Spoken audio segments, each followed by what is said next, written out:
Captain Daxel Riven's hearty laugh echoed through the Galactic Concordate's grand hall, causing the blue-skinned Varaxian dignitary to take a startled step backward. Her 6 eyes blinked in rapid succession, antennae quivering with what any seasoned diplomat would recognize as supreme offense. "I'm sorry," Daxel said, wiping away a tear of mirth. "You're the what?" "Supreme Celestial Overseer of the 7th Quadrant, Executor of the 12 Systems, Voice of the Eternal Void," repeated Empress Luveria, her voice cooling to a dangerous temperature. "And you are?" "Daxel Riven. Human. Captain of the Wayward." "Promise." He shrugged. "We don't do fancy titles where I come from." The assembled alien dignitaries, representatives from 17 species across the known galaxy, shifted uncomfortably. This was precisely why many had opposed inviting humans to join the Concordate. They were unpredictable, irreverent, and seemed to have no concept of proper interstellar protocol. "You find my sacred appellations amusing?" Luveria's voice was soft now, which should have been Daxel's first warning. Instead, he grinned wider. "Look, no offense, but where I come from, the more titles someone needs, the less actual power they have. Simple as that." Ambassador Krell, the reptilian attaché assigned to the human delegation, released a hiss of distress. "Captain Riven," he whispered urgently, "Empress Luveria controls the largest armada in the sector and holds dominion over 63% of the quadrant's Tilium reserves." Daxel's smile faltered slightly, but his inherent human stubbornness prevented a full retreat. "Well, good for her. I still think it's a bit much." Luveria's 6 eyes narrowed simultaneously. "You misunderstand, human. These are not vanity titles. They are markers of capability, responsibility, and legacy. Each was earned through trials you cannot imagine." "So you're saying you had to pass tests to get those fancy words? We humans just do the job." A murmur rippled through the assembled delegates. The Empress's color deepened to a dangerous indigo. "Perhaps," she said with deliberate precision, "you would benefit from education in our ways. The Concordat exists because we recognize our differences while seeking common understanding, not because we mock what we do not comprehend." Daxel felt the first stirrings of unease. He'd been sent as Earth's representative because of his exemplary military record and quick thinking in crisis situations, not for his diplomatic skills. Now he realized his mistake, but pride prevented him from backing down completely. "With all due respect, you're everything. Humans are new to this alliance. We've achieved in centuries what took others millennia. We're direct. We value actions over words." Luveria's antennae straightened suddenly, a gesture her species exhibited when struck by inspiration. Her mouth parts curved into what might charitably be called a smile. "Actions over words? An admirable philosophy, Captain Riven. Then perhaps you would consider demonstrating your species' vaunted capabilities." "Ma'am, the Gorvan trials begin tomorrow. Traditionally, each species sends its most worthy champion." Her eyes gleamed with something between challenge and malice. "As the human representative, surely you would be honored to participate." Ambassador Krell made a choking sound beside him. "The Gorvan," Daxel repeated, suddenly aware of the strange silence in the hall, the way every alien eye was fixed upon him with expressions ranging from pity to anticipation. "Yes," said Luveria, "a simple series of challenges to prove one's worth to the Concordat. Nothing a species as accomplished as humanity would find difficult." Daxel's instincts screamed danger, but he saw no way out. Every diplomatic thread hung on his response. "I'd be honored," he said, with far more confidence than he felt. Luveria's color lightened immediately. "Excellent. Then it's settled. The human shall face the trials." She flicked a long, elegant finger toward her aides. "Ensure Captain Riven is prepared. After all, we wouldn't want Earth's first champion to be disadvantaged." As the assembly dispersed, Krell seized Daxel's arm with scaled fingers. "Do you have any idea what you've done?" The reptilian hissed. "No being has completed the Gorvan trials in 3 centuries." Daxel swallowed hard. How bad could it be? The last attempt ended with the voluntary extinction of an entire species, rather than face the shame of another failure. As the enormity of his blunder sank in, Daxil watched Empress Luveria glide away, her entourage trailing behind. Just before exiting, she turned back, meeting his gaze with all 6 of her eyes.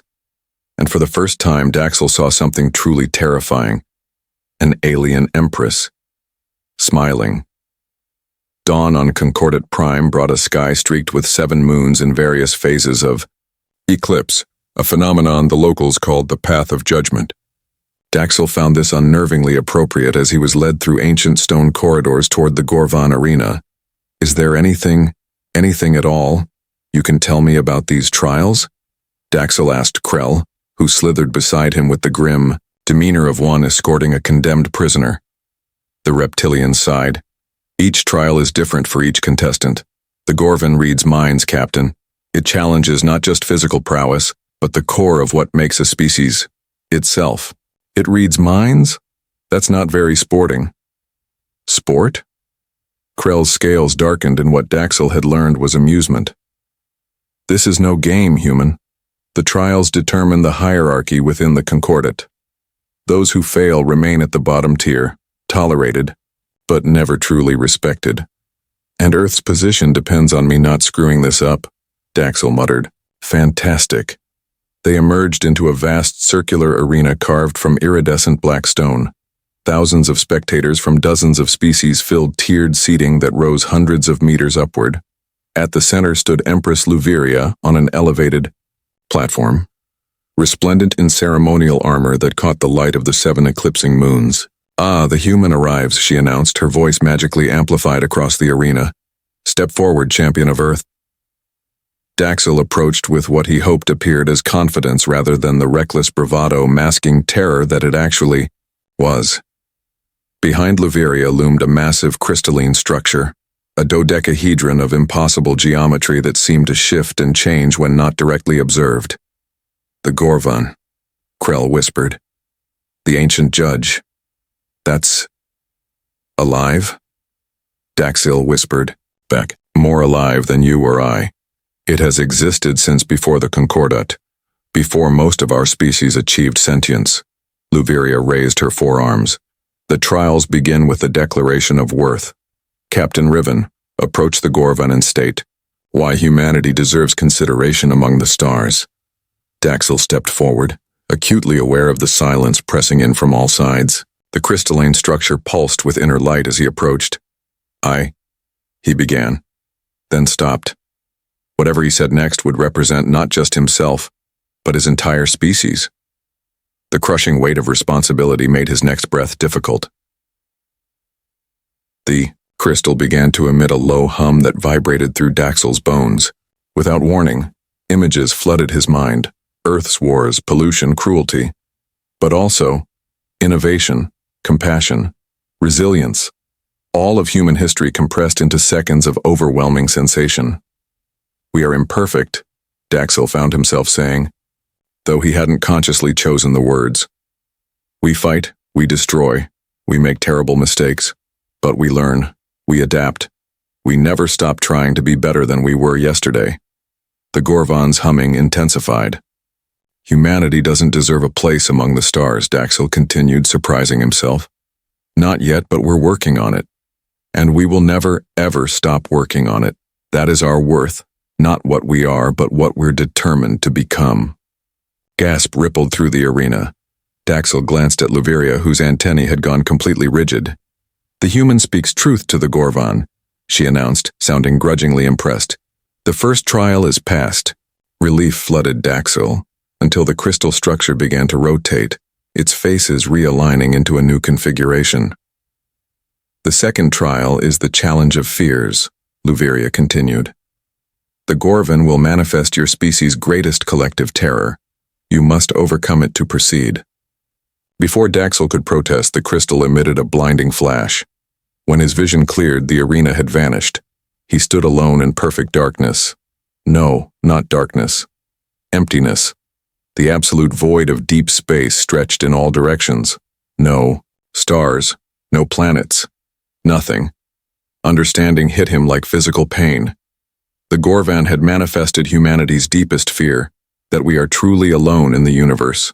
That despite all our searching, all our hoping, we are the only spark of consciousness in an indifferent cosmos. This isn't real, Daxel whispered, his voice swallowed by the void. And even if it were, even if we were alone, it wouldn't matter. He straightened his spine, speaking louder now. Being alone doesn't make us less. If humanity is truly the only intelligent life, then we have an even greater responsibility to explore, to preserve, to create meaning. The emptiness seemed to listen. We feared being alone so much that we imagined you, Daxel continued, addressing the void itself. We dreamed of aliens in 1,000 stories before we ever met one. And if those dreams were all we ever had, they would still matter. They would still be beautiful. Light bloomed around him, pinpricks of stars returning one by one until he stood once more in the arena, the Gorvan pulsing with new intensity before him. Luviria's expression had changed from smugness to something approaching caution. The second trial is past, she announced, her voice slightly less confident. Prepare for the third trial, the test of resolve. The Gorvan's crystalline faces spun faster, emitting a high-pitched tone that made Daxel's teeth ache. The arena, floor beneath him, began to transform, metallic plates sliding into place like an elaborate puzzle assembling itself. The test of resolve challenges the very foundation of your species' determination, Luviria explained, watching Daxel with newfound intensity. It will present you with an unsolvable problem. How you respond determines your worth. Unsolvable? Daxel echoed. With all due respect, humans don't really believe in those. A ripple of what might have been laughter or alarm spread through the audience. The floor completed its transformation, revealing a complex mechanical device with thousands of moving parts. At its center sat a small golden orb, protected by layers of shifting barriers. Retrieve the sphere of concordance, Luviria instructed. You have one planetary rotation, no tools, no assistance.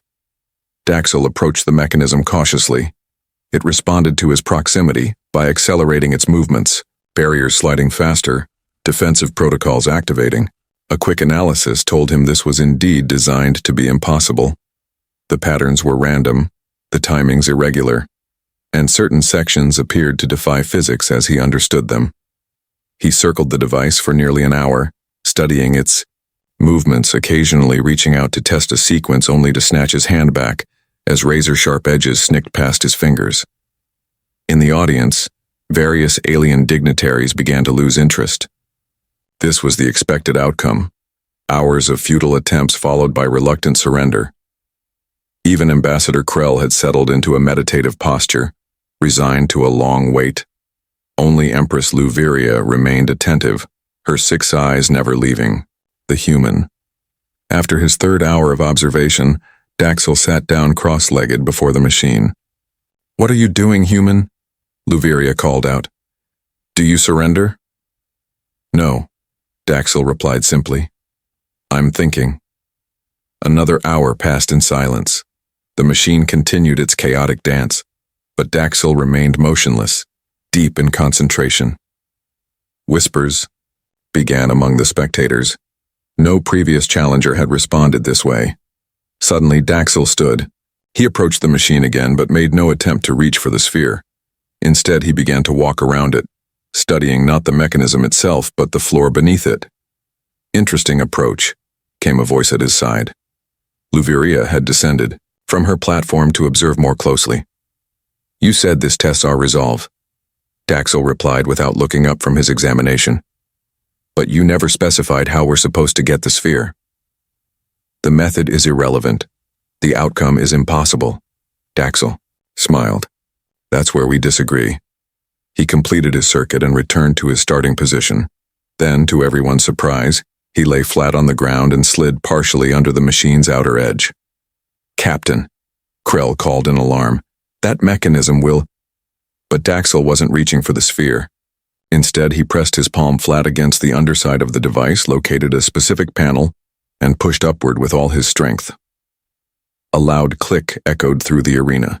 The entire mechanism shuddered, then began to fold in upon itself like an elaborate origami creation reversing its formation. Barriers retracted, gears disengaged, and the golden sphere rose to hover at exactly Daxel's eye level. He plucked it from the air with a casual gesture. Stunned silence fell across the arena. "How?" Luveria demanded, her antennae vibrating with agitation. That configuration was mathematically proven to be unsolvable. Daxel tossed the sphere lightly from hand to hand. "I noticed your machine was anchored to the floor at 6 points. The design reminded me of something we have on Earth, a puzzle box. The trick isn't to solve the puzzle as presented, but to recognize there's an alternative approach." He shrugged. "I figured the reset mechanism had to be accessible for maintenance." "You cheated," Luveria said, but without conviction. "I innovated," Daxel corrected. "You said retrieve the sphere. You never specified how." The Gorvan pulsed with brilliant light, drawing everyone's attention. Its crystalline structure reconfigured itself once more. "The Gorvan acknowledges the trial is complete," Luveria announced reluctantly. "The human passes the test of resolve." Low murmur spread through the crowd as Daxel handed the sphere to Luveria. She accepted it with visible confusion. "3 trials completed," she said. "No species has progressed this far in centuries." "How many are there?" Daxel asked. 6, she replied. "The tests of unity, sacrifice, and transcendence remain." Daxel nodded, rolling his shoulders to release the tension. "Well then, let's get on with it." For the first time since their meeting, Empress Luveria regarded the human with something approaching respect. "The 4th trial begins," she announced, her voice carrying a new note of uncertainty. "The test of unity." The Gorvan's light dimmed to a deep crimson pulse, casting blood-colored shadows across the arena. The air grew heavy, charged with potential that made the fine hairs on Daxel's arms stand on end. "The test of unity," Luveria explained, "examines whether your species can overcome its internal divisions for a greater purpose." With a sweeping gesture, she indicated the crystalline structure, which had begun to project images into the air, scenes of Earth's conflicts, wars, political divisions, religious disputes, and environmental catastrophes. Humanity's darkness, displayed for all the assembled aliens to witness. "Your species fights itself constantly," Luveria observed. "How can such a fractured consciousness hope to join a galactic community?" Before Daxel could formulate a defense, the Gorvan's projection shifted. The arena floor split open, revealing a circular pit. Rising from this pit came a transparent chamber containing Riggs. Daxel gasped, recognizing his first officer and oldest friend. Lieutenant Commander Eldora Riggs looked disoriented, her uniform disheveled as if she'd been transported directly from the wayward promise without warning. Beside her chamber, another rose containing a blue-skinned Varaxian female who bore a striking resemblance to Luveria herself. "My daughter Nayara," Luveria said, her voice tight, "heir to the 12 systems." Understanding dawned on Daxel with sickening clarity. "This is a choice. You're forcing me to choose." Luveria nodded grimly. "The test of unity requires sacrifice. Your officer or my daughter. One chamber will be preserved. The other will be exposed to the vacuum of space. Choose who lives." "That's barbaric," Daxel protested. "I refuse to participate." "Then both will die," Luveria stated flatly. "The Gorvan accepts only action, not abstention." Inside her chamber, Riggs had regained awareness. She pressed her hands against the transparent wall, her mouth forming words Daxel couldn't hear. In the adjacent chamber, the young Varaxian princess maintained a composed dignity despite her evident fear. "Captain," Ambassador Krell called from the sidelines, "the trial is legitimate. You must choose." Daxel's mind raced. This wasn't just about Riggs or the princess. This was a test of humanity's ability to see beyond self-interest, to prove they belonged among the stars. "I need to speak to them," Daxel demanded. Luveria hesitated, then made a subtle gesture. A communication channel opened. Riggs, Daxel said urgently. Are you all right? Been better, Captain, she replied with characteristic understatement.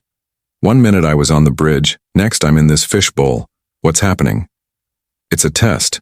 They want me to choose between saving you or the Varaxian princess. Riggs absorbed this, her tactical mind quickly assessing. Then it's no choice at all, sir. You save the princess. Eldora. I knew the risks when I joined Starfleet. She cut him off. Diplomatic relations with a spacefaring civilization outweigh one officer's life. It's protocol. In the other chamber, Princess Nayara spoke for the first time. I disagree. Her voice was softer than her mother's, but carried the same authority. If Earth is to join the Concordat, it must protect its own. Choose your officer, Captain Riven. Luveria looked between the chambers, genuine confusion evident in her expression. She clearly hadn't anticipated this response from her daughter. Daxel walked slowly between the two chambers, studying not just the occupants but the mechanisms holding them in place. The test is about unity, he murmured, more to himself than anyone else. Not just humanity's unity, but galactic unity. He turned to Luveria. Your daughter is right that we must protect our own, and my officer is right that we must consider the greater diplomatic good. Both statements contain truth. Without warning, Daxil drew his standard-issue service weapon and fired at the control panel connecting both chambers to the pit below. Alarms blared as the system short-circuited. Both chambers began to descend back into the pit, their atmospheric seals intact. What are you doing? Luveria demanded. Refusing your false choice, Daxil responded, holstering his weapon. Unity doesn't mean choosing between us and them. It means finding a way to save everyone or no one at all.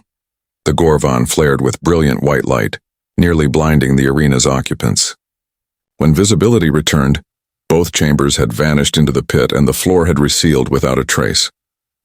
Where are they? Daxil demanded. Safe, Luveria replied, a strange mix of emotions playing across her alien features. The Gorvan has released them. Then I pass?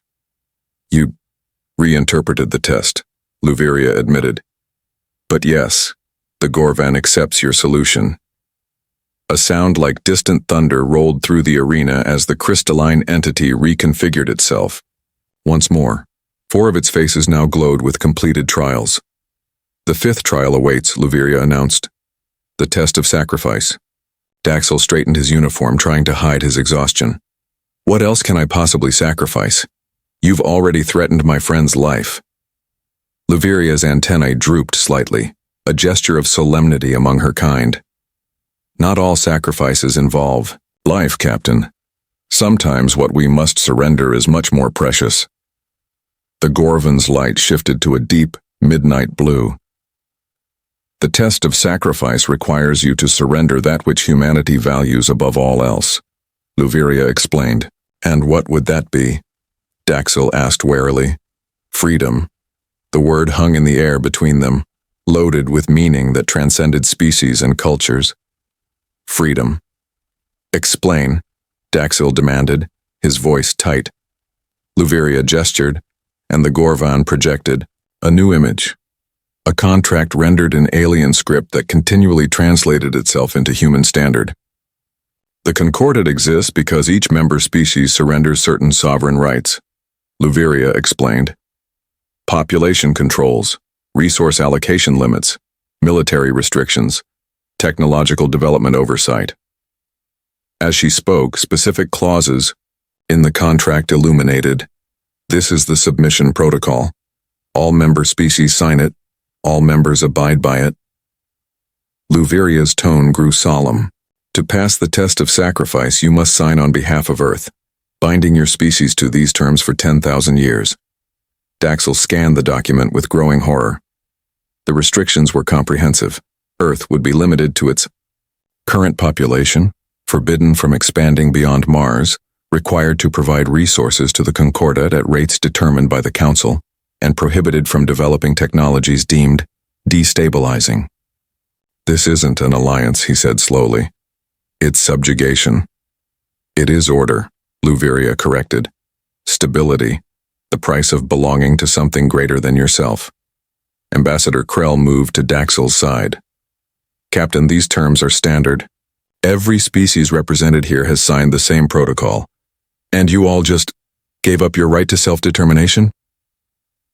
Daxel couldn't keep the disbelief from his voice. We sacrificed unbounded freedom for the security of the collective, Krell replied. The universe is vast and dangerous. Alone, we are vulnerable. United under the protocol, we survive. Daxel studied the faces of the various alien delegates watching from the arena stands. He saw no outrage, no resistance, only the quiet acceptance of beings who had surrendered their autonomy long ago. I don't have the authority to make this decision for all humanity, Daxel protested. As Earth's champion, you were granted plenipotentiary powers upon entering the trials, Luveria countered. The Gorvan recognizes your signature as binding. A glowing stylus materialized in the air before Daxel. The contract hovered, waiting. He reached for the stylus, then hesitated. Is this truly how all species join the Concordat? They simply surrender? It is the way, Luveria confirmed. The only way. Daxel took the stylus, weighing it in his hand. The entire arena held its breath. Then, to everyone's surprise, he laughed. The sound echoed through the silent arena, genuine, unrestrained human laughter. Luveria's antennae flattened against her head in confusion. I'm sorry, Daxel said, wiping away a tear of mirth. But this explains so much about your titles. My titles? Supreme Celestial Overseer, Executor of the 12 Systems. Daxel shook his head. They're not just pompous appellations, they're compensation. You surrendered your actual freedom, so you comfort yourself with the trappings of power. A dangerous stillness settled over Luveria. You mock what you do not understand. Human? No, Daxel replied, his laughter fading to a sad smile. I understand perfectly now. This isn't a galactic community. It's a prison you've built for yourselves. And now you want Earth to join you in your cell. He snapped the stylus in half, letting the pieces fall to the arena floor. Humanity will not surrender its freedom. Not for safety, not for resources, not for acceptance. His voice carried across the arena with quiet certainty. We'd rather face the dangers of the universe on our own terms than live forever on our knees.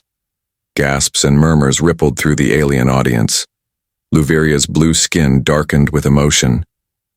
Then you fail the trial, she declared. Earth will be denied membership in the Concordat. So be it. The Gorvan's crystalline structure began to pulse erratically, its light shifting through colors never before seen in the arena. The alien delegates stirred in alarm. What's happening? Daxel asked, watching the ancient entity's unusual behavior. Luveria appeared equally confused. I don't know. This is unprecedented. The Gorvan's light stabilized into a brilliant gold that bathed the entire arena.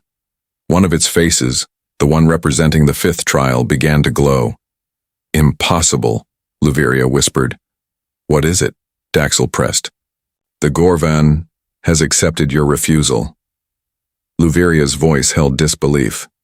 It recognizes your sacrifice. My sacrifice? I didn't sacrifice anything. You sacrificed Earth's place in the Concordat, Krell explained, his reptilian features expressing amazement. You chose principle over advantage, freedom over security. That's not a sacrifice, Daxel argued. That's just being human. The Gorvan's golden light intensified, and 5 of its faces now blazed with completed trials. The 5th trial is past, Luveria announced, tradition overcoming her obvious confusion. 1 trial remains. The crystalline judge began its final transformation, reconfiguring into a shape that seemed to bend reality around it. The spectators fell silent in anticipation. The test of transcendence, Luveria said, her voice hushed with something approaching reverence. The final challenge. Daxel squared his shoulders, exhaustion forgotten in the face of this final hurdle. What must I do?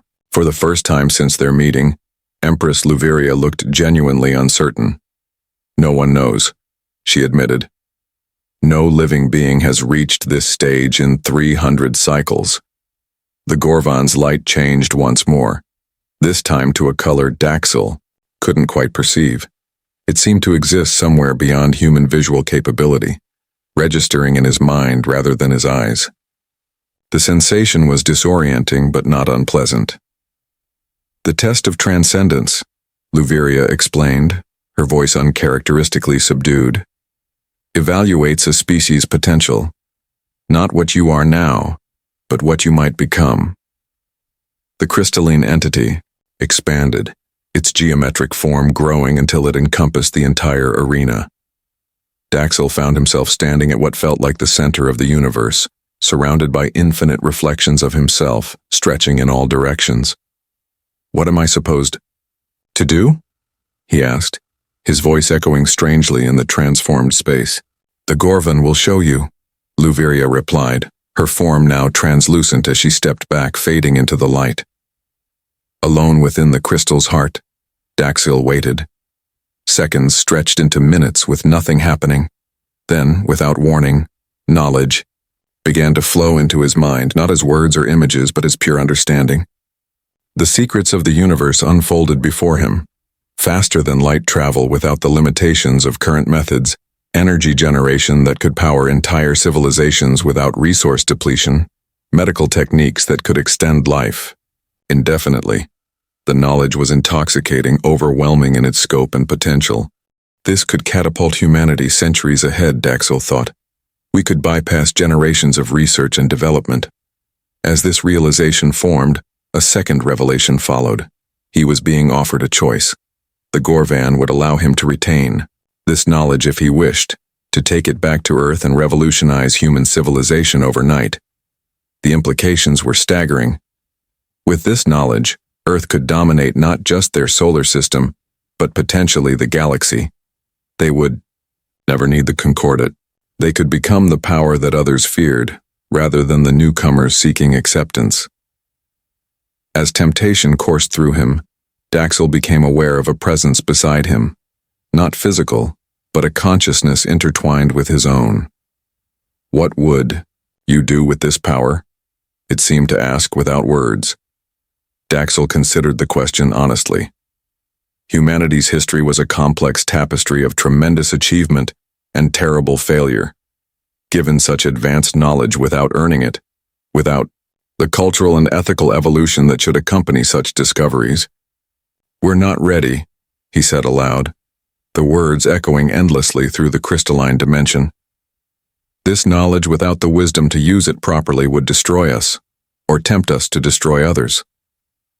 The presence seemed to approve, and a new question formed in Daxel's consciousness. Then what does humanity truly need? Daxel thought of Earth's struggles, its divisions, its faltering steps toward unity. He thought of the Concordat, powerful but stagnant, having sacrificed freedom for security and innovation for stability. We need time, he answered. Time to grow, to learn from our mistakes. We need challenge without domination, guidance without control. The crystalline space pulsed once. What humanity needs, what all species need, is the freedom to chart their own course while not being alone in the universe. Daxel continued, understanding deepening as he spoke. Not a master, not a servant, but a true equal, a partner. The Gorvan's light intensified around him. The knowledge you offer is a shortcut, but shortcuts don't build character. We need to earn our place among the stars, not have it handed to us. With that declaration, Daxel felt the incredible knowledge begin to fade from his mind, not forcibly taken, but willingly released. As it departed, he experienced not loss, but clarity. This had been the true test all along. The crystalline dimension collapsed, reality reasserting itself. Daxel found himself once more in the arena, standing before the now dormant Gorvan.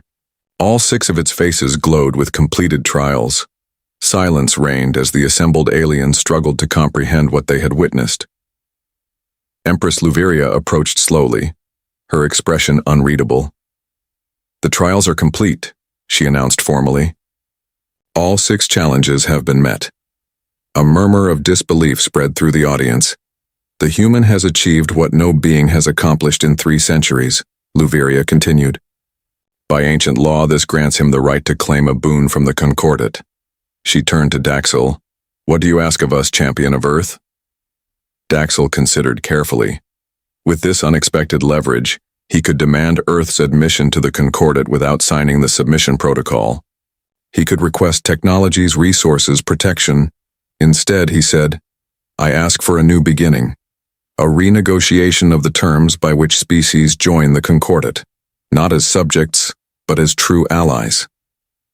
Gasps and exclamations erupted throughout the arena. Luveria's antennae quivered with shock. You would use your boon not for Earth's advantage but for all species? She asked incredulously. The universe is too vast for any of us to face alone, Daxel replied, but it's also too wondrous to experience in chains. We need each other, but as equals, not masters and servants. The Gorvan pulsed once more, a simple acknowledgement that reverberated through the arena. Its judgment was clear, with ceremonial solemnity. Luveria approached Daxel, carrying a circlet of silvery metal that seemed to capture and refract the light around it. According to laws older than my species, she said, her voice carrying to every corner of the arena, I am bound to honor your request. The submission protocol will be reviewed and renegotiated with all member species. She held up the circlet, and as the first being in 3 centuries to complete the trials, you are granted the crown of the Concordat, symbol not of rule, but of wisdom. With unexpected humility, she placed the crown upon Daxel's head. When we met, she said quietly, so only he could hear, you laughed at my titles, so I challenged you to earn one of your own. Daxel smiled. I still think titles are overrated. Perhaps, Luveria conceded, but some are earned through actions rather than words. Remember that. Daxel.